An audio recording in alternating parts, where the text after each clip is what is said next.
Good afternoon, guys. Apologies if you can hear my dogs, by the way, they've just started barking, people have come over. Anyway, in today's video, I'm going to be discussing a component of aerobic fitness called VO2 max. Now, VO2 max relates to the amount of oxygen your body can utilize during exercise, right?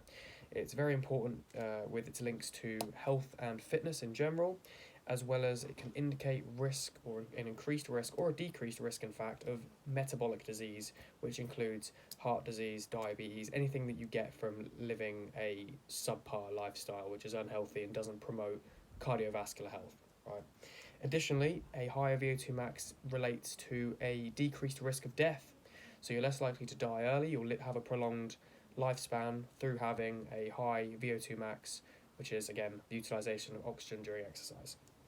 Now, we can measure this through something which is known as submaximal exercise tests.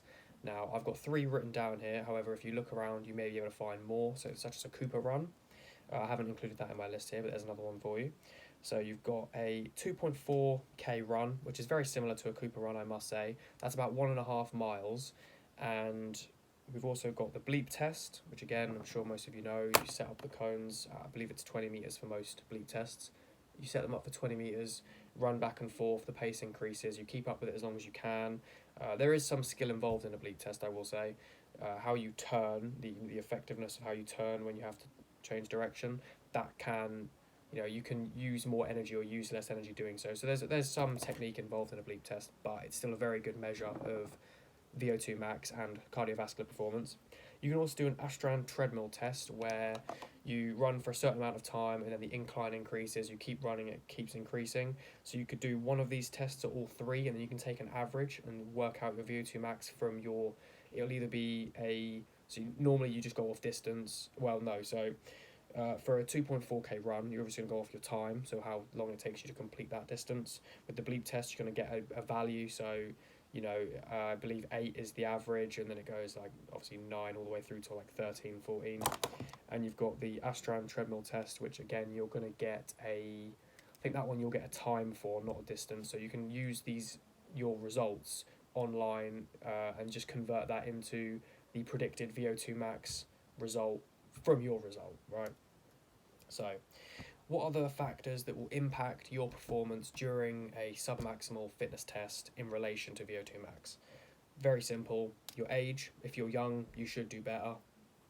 Well, no, not like if you're 12, but okay, if you're, anywhere from say 17 all the way till 30, this is approaching your physical prime around there. You could, peak a little bit later than 17. You probably will peak later than 17, let's be honest, and you may peak after 30, but that's a good range. In that range, you're young, you shouldn't have metabolic disease unless you've lived a very unhealthy lifestyle.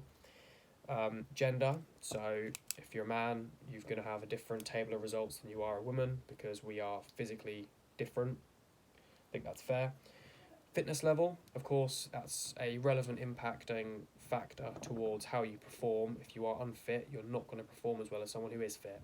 Very straightforward. The elevation, so if you're up in the mountains and you're doing one of these tests, because the oxygen level at that elevation is actually lower, you will likely score worse because you're not at sea level. And again, if there's less oxygen in the air for you to utilise anyway, it will be more difficult for you. So this needs to be considered as well if you live somewhere that's quite high altitude. Now, what are the best ways of improving your VO2 max in order to improve your cardiovascular health and your fitness in general? Very straightforward, guys. Hit some cardio. So go for runs. Honestly, even distance running, so it hasn't got to be HIIT training, although HIIT training I would recommend. If you just run, say, 5-10k, you're going to get a better cardio. Your body's going to get used to utilising more oxygen, getting better endurance, all that good stuff. You'll have adaptations that come from this, Your lungs will get stronger, all the muscles around your lungs will get stronger, your breathing muscles. Your mitochondria can synthesize more energy. All sorts of adaptations come about from improving your cardio.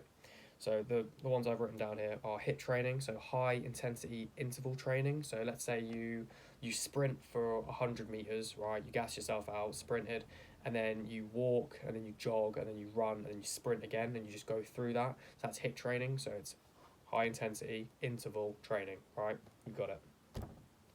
Distance, so again 5, 10k, maybe if you want to run further than that, 15, 20k, that's all going to improve your cardio and your body's ability to utilise the oxygen and improve your fitness, right? Aerobic exercise in general, maybe you want to go swimming, maybe you want to cycle, any of that stuff, brilliant. It's going to improve your VO2 max.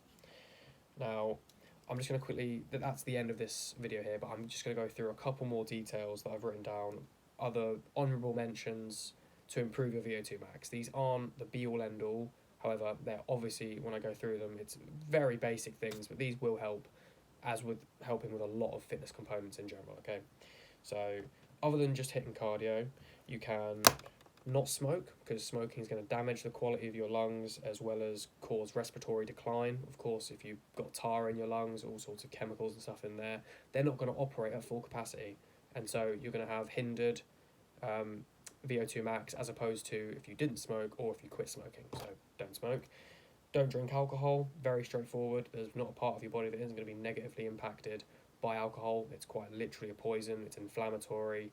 Yeah, if you want to go enjoy time with your friends and you feel like you want to do so with alcohol, I'm not going to tell you not to, but in terms of from a sports performance perspective, it will hinder performance to an extent, especially if you do it a lot of the time, right? If you drink once a year, it's not gonna, kill off your heart. If you drink 3 times a day, every day for a year, you'll probably see some worse effects, okay? Again, just basic stuff, straightforward stuff.